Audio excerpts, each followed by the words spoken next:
So ఒక structured పద్ధతిలో party బలోపేతానికి గ్రామ స్థాయి నుంచి పార్టీ ఆర్గనైజ్డ్ స్ట్రక్చర్గా తయారు చేయడం కోసం, ఆర్గనైజ్డ్గా ఉండేదానికోసం బిల్డింగ్ స్ట్రక్చర్ తీసుకొచ్చే కార్యక్రమం చేస్తూ ఉన్నాం. ఆ దిశగా అడుగులు సీరియస్గా వేస్తూ ఉన్నాం. ఇప్పటికీ 4 నెలలు అయిపోయింది. ఇప్పటికే ప్రభుత్వం మీద వ్యతిరేకత గమనిస్తూనే ఉన్నాం. ఒక పక్క సూపర్ 6లు లేవు, ఒక పక్క సూపర్ 7లు లేవు, ఒక పక్క అబద్ధాలు అన్నది మోసం కింద కన్వర్ట్ అయిపోయింది. మోసం కింద కన్వర్ట్ అయింది, కోపం కింద కన్వర్ట్ అవుతుంది ప్రజల్లో. అన్ని విషయాలలోనూ ఈ ప్రభుత్వం పూర్తిగా అన్ని రకాలుగాను ఇదే రకమైన కొలాప్స్ అయ్యే పరిస్థితులకే పాలన ఉంది. స్కూళ్ళు పోయినాయి, ఫీజు రీయింబర్స్మెంట్లు పోయినాయి, హాస్పిటళ్ళు పోయినాయి, ఆరోగ్యశ్రీలు పోయినాయి, ఆరోగ్య ఆశ్రయాలు పోయినాయి, డోర్ డెలివరీ పోయింది, జన్మభూమి కమిటీలు వచ్చినాయి. సో ఎన్ని కనిపిస్తూ ఉన్నాయండి.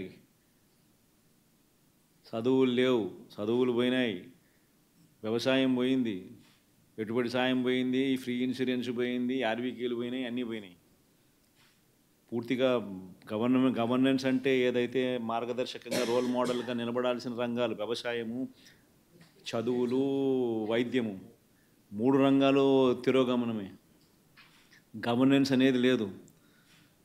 ఇష్టం వచ్చినట్టుగా దొంగ కేసులు పెట్టి రెడ్ బుక్ పరిపాలనతో దొంగ కేసులను ప్రోత్సహిస్తూ ఉన్నారు. గవర్నెన్స్ అనేది పూర్తిగా పోయింది. లా అండ్ ఆర్డర్ ఎక్కడా లేదు. డోర్ డెలివరీ అనేది గాలికి ఎగిరిపోయింది. ఇంతకుముందు పారదర్శకతంగా ఇచ్చే పరిస్థితి ఈరోజు పారదర్శకత అనే పదం లేక ఈరోజు విజయవాడలో కనీసం ఫ్లడ్ ఎన్యూమరేషన్ చేయలేని పరిస్థితి. ఇన్ని ఇళ్ళు మునిగినాయి, ఈ మునిగిపోయిన ప్రతి ఇంటికి ఇంత సహాయం చేయాలనుకుంటే కనీసం ఆ ఇళ్ళకు కూడా సహాయం చేయలేని పరిస్థితి. ఇప్పుడు కలెక్టర్ల దగ్గర చుట్టుముడుతున్నారు ప్రజలు.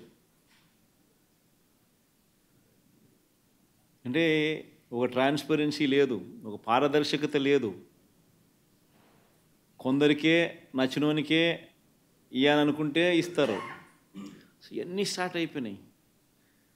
4 నెలలకే ప్రభుత్వం మీద వ్యతిరేకత అన్నది తారాస్థాయికి వెళ్ళిపోయి, తారాస్థాయికి వెళ్ళిపోయిందనంటే వాళ్ళకు కూడా అది అర్థమయ్యి టాపిక్లు డైవర్ట్ చేసేందుకు కొత్త టాపిక్లు తీసుకొస్తూ ఉన్నారు.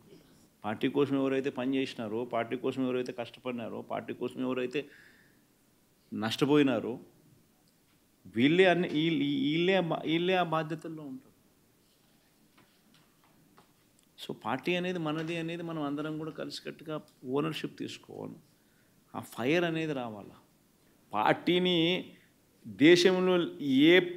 దేశంలో ఏ పార్టీ లేనంత ఇంత బలంగా ఈ పార్టీని చేయాలని చెప్పి దృఢ సంకల్పంతో నిర్ణయం తీసుకొని అడుగులు వేస్తాను కదా నేను. అందుకని అడుగులు వేస్తాను. కేవలం ఎన్నికలు అయిపోయి 4 నెలలు కూడా కాల, 4 నెలలు అయింది.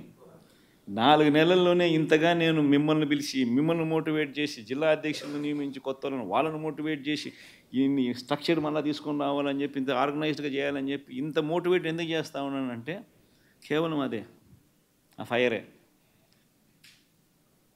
ఎట్టి పరిస్థితుల్లోనూ this party should become the strongest party in the country. కొన్ని లక్షల మంది మనల్ని ప్రేమించిన కార్యకర్తలు, కోట్ల మంది మనకు అభిమానించే ఓటర్సు, ఇంతమంది అభిమానస్తులు మనకు ఉన్నారు. వీళ్ళందరి కోసం మనం నిలబడాల్సిన అవసరం ఉంది. వీళ్ళందరికీ మంచి చేయాలని అంటే మనం ఆ సీట్లో ఉండగలిగితేనే మంచి చేయగలుగుతాం. దానికోసం అని చెప్పి మనం గట్టిగా యుద్ధం చేయాల్సి వస్తూ ఉంది. ఖచ్చితంగా గుర్తుపెట్టుకుంటాం.